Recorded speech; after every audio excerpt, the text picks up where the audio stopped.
हाम्रो टोलीहरू पुरा निरीक्षण गर्दै गरेको अवस्था। गाइस हामी चाहिँ आज श्रम संस्कृति पार्कभित्र हामी प्रवेश गर्दै गर्दा देखिएका दृश्यहरूलाई चाहिँ कैद गर्दै, यो चाहिँ मलाई धेरै देऊ भनेर आशीर्वाद मागेको है, एक माना। अनि यो चाहिँ हाम्रो राई लिम्बूहरूको ढोल डङ डङ बजाउँदै नाच्ने, यो चाहिँ हाम्रो किसान, हाम्रो कुन राई हो, कोनी बान्तावा हो कि आम्बोले हो कि साम्पाङ। अनि यता चाहिँ हाम्रो पक्कै पनि यो सङ्घसवाली भोजपुरीहरू, भोजपुरको राईहरू नै हुनुपर्छ, याखाहरू हुनुपर्छ।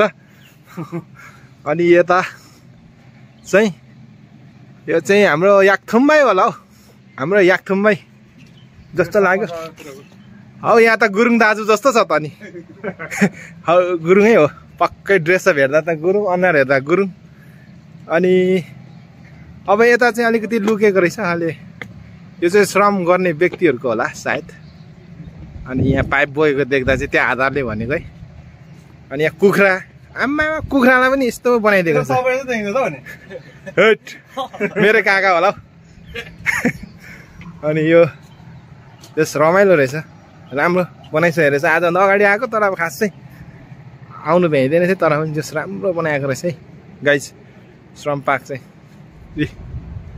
यो मुठीभरिको गैँतीहरू पनि रहेछ, काँधभरिको पाइप पनि रहेछ। अब अनुहार चाहिँ हेर्नलाई फेरि अब अर्कोचोटि आउँदा शुल्क तिरेरै आउनुपर्ने बेला भएछ। ल है गाइस, यति बेला चाहिँ हामी श्रम पार्कमा घुम्दै निरीक्षण गर्दै गरेको अवस्था। यहाँ यी आरा धरानको मूर्ति पनि छ र अहिले धेरै रमाइलो मूर्तिहरू स्थापना गरेर पर्यटकहरूलाई चाहिँ एउटा आकर्षित गर्ने किसिमको चाहिँ राम्रो राम्रो मूर्तिहरूको स्थापना गरेर राखिएको रहेछ। र तपाईँहरू पनि छुट्नु होला नि, फेरि समय पाएको बेला आफ्नो फ्यामिली सबैजना आएर चाहिँ यसो रमाइलो गर्नको लागि चाहिँ यसो रमणीय स्थललाई चाहिँ तपाईँहरूले भनौँ न देख्न सक्नु। यसलाई चाहिँ हामी चिन्डो भन्छौँ।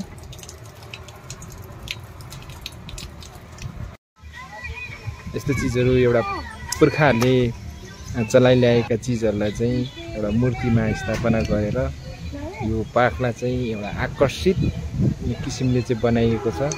यस्तो खालको पुलहरू बनाइएको छ। अनि यहाँ मास्तिर यसरी पानीको फौरा, पुल इत्यादि विभिन्न किसिमका मूर्तिहरू कुदेका देख्न सकिन्छ। यो स्थानमा आए पछाडि धरानलाई जोस एक किसिमले चाहिँ यो पार्कले अझ परिचित गराएको छ। त्यही भएको कारणले गर्दाखेरि सम्पूर्ण मेरा साथीहरू र यो भिडियो हेर्नुहुने नयाँ साथीभाइहरूलाई पनि एकचोटिलाई भ्रमण गर्नको निमित्त मेरो पनि आग्रह छ।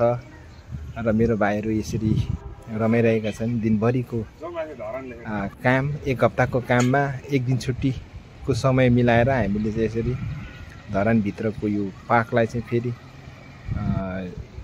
घुम्ने सोच बनाएर चाहिँ हामी यहाँ आएका छौँ भन्दै आजलाई मेरो यो सानो भिडियो हस्त भाइ।